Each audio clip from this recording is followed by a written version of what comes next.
जय हिंद एवरीवन, स्वागत है आपका हमारे channel Indian defence news Hindi में, जहां आपके लिए लेकर के आते हैं इंडियन डिफेंस के प्रमुख अपडेट्स को कम से कम समय में। तो चैनल को सब्सक्राइब करना मत भूलिएगा। तो आइए शुरू करते हैं आज का अपना ये एपिसोड। भारतीय नौसेना इस समय अपने मॉडर्नाइजेशन प्रोग्राम को लेकर काफी ज्यादा गंभीर नजर आ रही है और भारतीय नौसेना ने अपने मॉडर्नाइजेशन प्रोग्राम के अंतर्गत ये लगभग स्पष्ट कर दिया है कि 2040 से 45 तक भारतीय नौसेना तकरीबन 4 एक्टिव एयरक्राफ्ट कैरियर्स को ऑपरेट कर रही होगी, जिसमें आईएनएस विक्रमादित्य, आईएनएस विक्रांत की सिस्टर क्लास शिप और आईएनएस विशाल जो कि एक सुपर कैरियर है वो शामिल हो सकता है। इसके अलावा भारतीय नौसेना पाकिस्तान और चाइना से निकलने वाली जो थ्रेट्स है उनको काउंटर करने के लिए अपने जो सबमरीन्स के नंबर है उनको बढ़ाने पर भी काम कर रही है। यही नहीं, भारतीय नौसेना इस समय unmanned air vehicle, fighter jets और दूसरे जो एसेट्स हैं उनको भी लगातार बढ़ा रही है। भारतीय नौसेना की इस अप्रोच पर बात करते हुए सीनियर अधिकारियों ने ये कहा कि भारतीय नौसेना अच्छे से जानती है कि उनके चैलेंजेस क्या हैं और यही भारतीय नौसेना के लिए सही होगा कि बिना डिले किए जो डिसीजंस है वो लिए जाएं जो कि भारतीय नौसेना की कैपेबिलिटी को अफेक्ट कर सकते हैं। आपको बताते चलें कि चाइना लगातार अपनी विस्तारवादी नीति के चलते भारत के साथ जो झड़प है वो करने का प्रयास कर रहा है, जो कि भारतीय नौसेना के द्वारा अभी तक काउंटर की जाती रही हैं।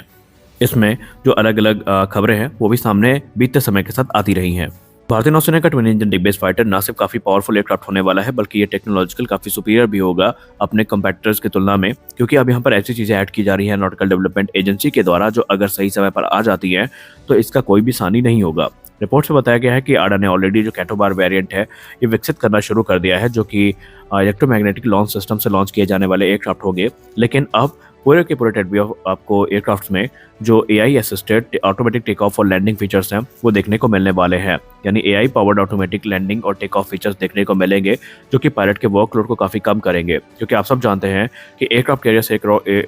से एयरक्राफ्ट को ऑपरेट करना काफी चैलेंजिंग टास्क होता है और खराब मौसम में जहां पर विजिबिलिटी काफी कम होती है पायलट के लिए वर्कलोड बढ़ जाता है और अगर जरा भी गलती हुई तो कोई बड़ा हादसा हो सकता है। तो ये जो ऑटोमेटिक लैंडिंग और टेक ऑफ फीचर है जो कि एआई पावर्ड है वो इसी संभावना को खत्म करेगा और एयरक्राफ्ट सेफली ऑपरेट कर सके, लैंड कर सके, इस चीज को इनके द्वारा इंश्योर किया जाएगा। और माना जा रहा है कि ये सारी चीजें एडवांस स्टेजेस में है अपने डेवलपमेंट के। हम सभी को 156 लाइट कॉम्बैट हेलीकॉप्टर यानी एलसीएस प्रचंड के ऑर्डर का इंतजार है, लेकिन अब इसको लेकर एक बड़ी रिपोर्ट सामने आई है। भारतीय वायुसेना ने parliamentary standing committee on defence को जवाब देते हुए ये कहा कि 10 एलसीएस हेलीकॉप्टर ऑलरेडी भारतीय वायुसेना में इंडक्ट किए जा चुके हैं और 15 जनवरी 2024 को जो एक्सेप्टेंस ऑफ नेसेसिटी है जहां पर 156 लाइट कॉम्बैट हेलीकॉप्टर की खरीद को मंजूरी है वो मिली है। इसमें 90 हेलीकॉप्टर भारतीय थल सेना के लिए और 66 हेलीकॉप्टर भारतीय वायुसेना के लिए आवंटित किए जाएंगे। जो रिक्वेस्ट फॉर प्रपोजल है ये ऑलरेडी इशू किया जा चुका है और जो टेक्निकल इवैल्यूएशन कमेटी है इसका गठन 16 अगस्त 2024 को किया जा चुका है और जो वर्क है ये अंडर प्रोग्रेस है। बहुत जल्दी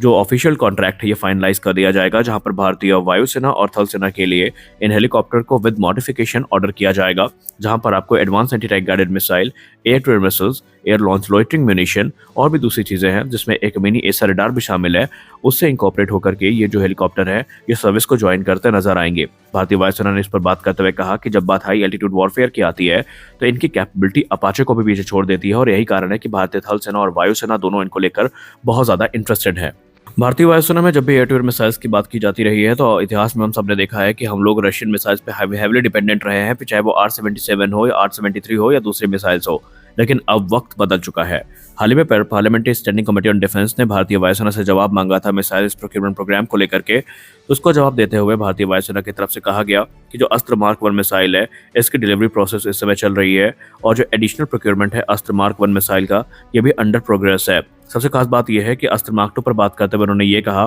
कि ये लगभग अपने टेस्ट को पूरा कर चुकी हैं और जो प्रोक्योरमेंट प्रोसेस है इसकी शुरुआत भी हो चुकी है और बहुत जल्दी जो बड़े कॉन्ट्रैक्ट है वो देखने को मिलने वाले हैं। गौर करने वाली बात एक ये है कि अस्त्र सीरीज की 2 मिसाइल्स बन के तैयार है, अस्त्र मार्क 1 जिसकी रेंज 110 किलोमीटर है और अस्त्र मार्क 2 जिसकी रेंज 160 किलोमीटर से ज्यादा की है, जिसको देसी मीटियोर की संज्ञा भी दी जाती है। और अब इंतजार है भारतीय वायुसेना के फ्रंट लाइन फाइटर्स को इन एडवांस मिसाइल से इक्विप करने का, जो प्रोसेस ऑलरेडी आगे बढ़ रहा है और बहुत जल्दी जो ऑफिशियल कॉन्ट्रैक्ट है वो भी हमें देखने को मिल जाएंगे। तो इस वीडियो में बस इतना ही, मिलते हैं अगले वीडियो में, तब तक के लिए जय हिंद।